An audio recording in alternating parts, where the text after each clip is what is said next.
that your personal leadership ability is the major limit on what you can achieve.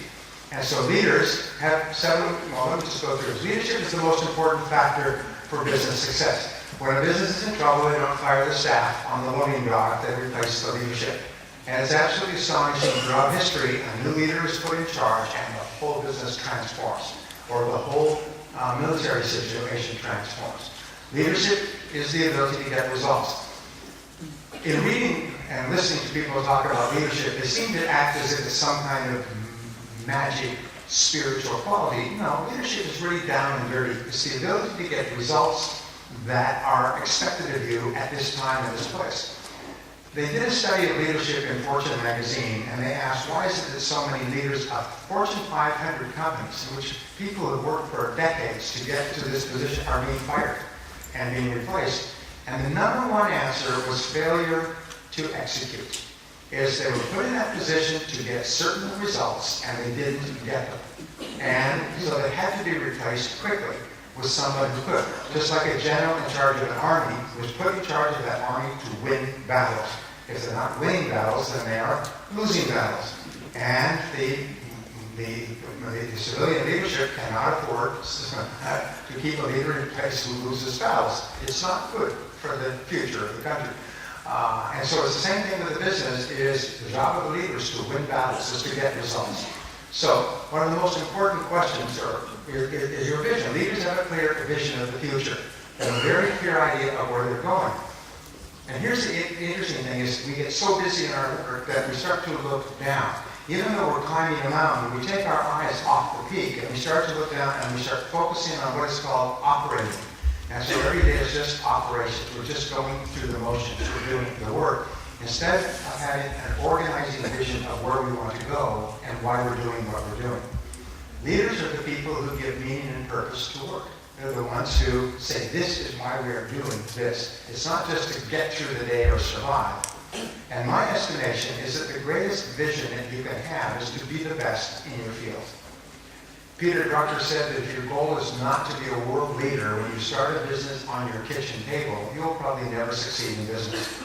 And I meet people who start little businesses when they're 22, but they have this fantasy they're going to be a world leader in their field.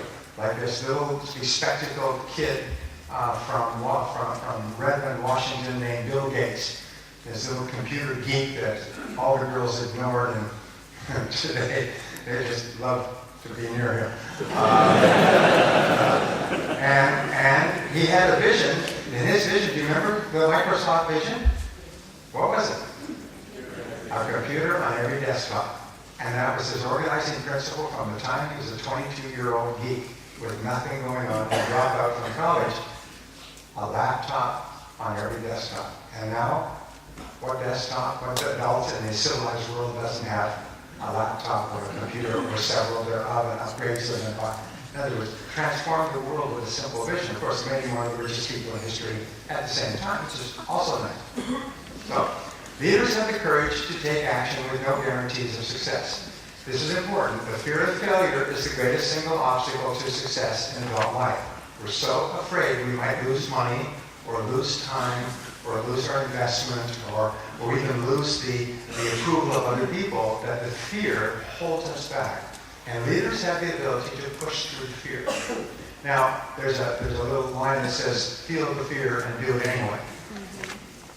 Aristotle said that fear is the golden mean of virtue, and it's between the extremes of cowardice and impetuosity.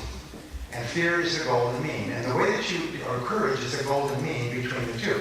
Courage is where you run away, and impetuosity is where you act with no concern for what might happen. But the middle is courage, and courage is a thoughtful thing. It's a reasonable thing.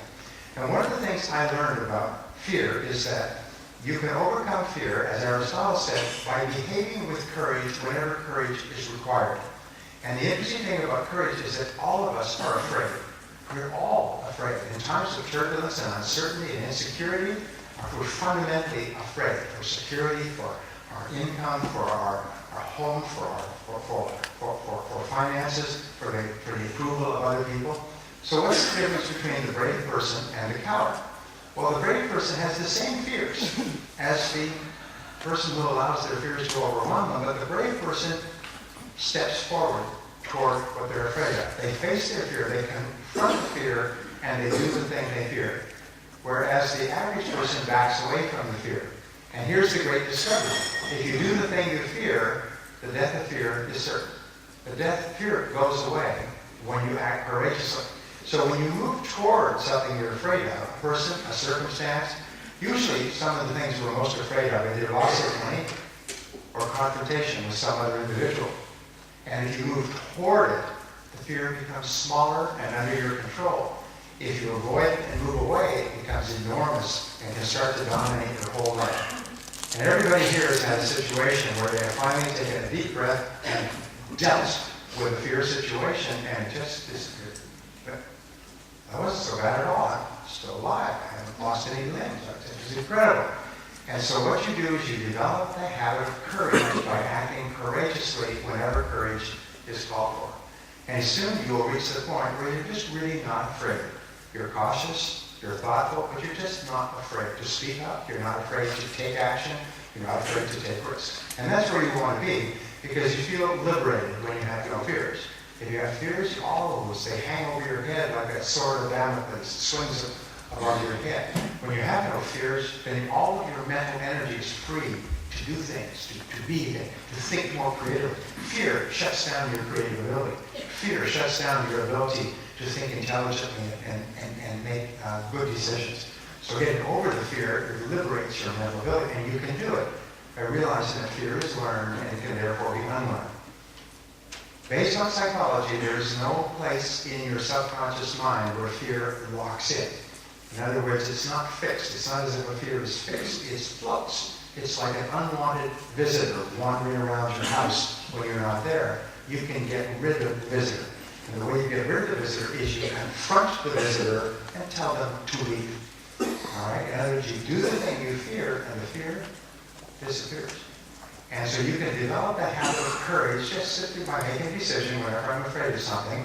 I'm going to deal with it straightforwardly and honestly and have done with it. When we talk about zero-based thinking, it takes a lot of courage to do zero-based thinking, because that forces you to challenge yourself, the decisions you've made in the past and commitments that you've made, that may be life commitments, huge commitments, but you have the courage to face it. The possibility that you may have made a mistake, or that the situation has changed, and what seemed like a good decision at one time is not a good decision today. That takes a lot of courage. And the interesting thing is, as you went through the zero-based thinking exercise, you started to feel happier. You start to feel like it just liberates you to say, I'm going to end this situation. Even if you have not made a move from your chair, just making the decision to do something different makes you happy. Makes you feel stronger, makes you feel more powerful. Is that true? Yeah, so you have tremendous control over your thinking. So just have the courage to take action and say, and what I do is I try to identify areas in my life where I am fearful. And almost always it has to do with confronting a situation, dealing with a situation, cutting a situation off. And so I make a habit of, I take the situation and I move forward. I decide that wherever I am fearful or nervous or uneasy, I will deal with it. I will pick up the phone, I will speak to the person, I will make the decision. And I just do it as a habit now. And it's not because I'm not fearful or anxious about it, it's just I've decided that I won't stew in it or worry about it, I'll just confront it. And you can do the same thing. Say, from now on, I confront my fears.